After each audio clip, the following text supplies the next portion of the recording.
Dear Edith, you foxy ass old Carry on. You really are a tricksy old fuck. And you're a sad, stinky bitch. Thea Sharrock's Wicked Little Letters is based on a very real scandal that shook the town of Littlehampton in the 1920s. We wouldn't recommend reading any more on those events, it'll just spoil most of the film's fun. Olivia Colman plays Edith, a devout Christian woman who lives with her tyrannical father, played by Timothy Spall, and mother, played by Gemma Jones. She's the exact opposite of her neighbour Rose, played by Jessie Buckley, a rambunctious and foul-mouthed mother to young Nancy. When Edith begins to receive horrible, insulting letters that contain the exact kind of language that Rose likes to use, a war between the two neighbours is ignited. Wicked Little Letters doesn't hold many surprises in terms of the narrative, but it is an absolute hoot.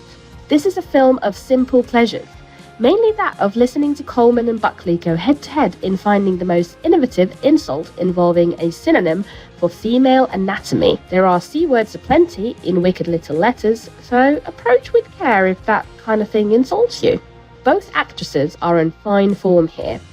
Colman especially is able to tap into the character's internalized misogyny delicately but powerfully. Rose isn't always awarded as much nuance, but Buckley's committed turn keeps you watching. Colman and Buckley create a fizzing, searing dynamic between the two women, but Anjana Vasan is also particularly compelling as the town's only woman police officer, Gladys Moss. Where Sharrock struggles is writing the film's men. This is clearly a film about misogyny and women, but the men are so paper-thin, the core of the film's message is almost lost. Spall and Malachi Kirby, who plays Roy's boyfriend, are both wasted in roles that are frustratingly broadly drawn. Sharrock also writes and directs the film frustratingly blindly when it comes to race. Not only is Rose loud and sweary, she's also in a relationship with a black man, and Gladys faces not just misogyny but racism at the workplace. Neither element is ever directly addressed, which leaves Wicked Little Letters feeling a little naive. Sharrock trapezes the thin line between drama and comedy well, but surprisingly, the film works better as a drama. Although set in the 1920s, the narrative feels painfully true to today's anonymous online posting and trolling, but Sharrock never tries to forcefully underline that connection.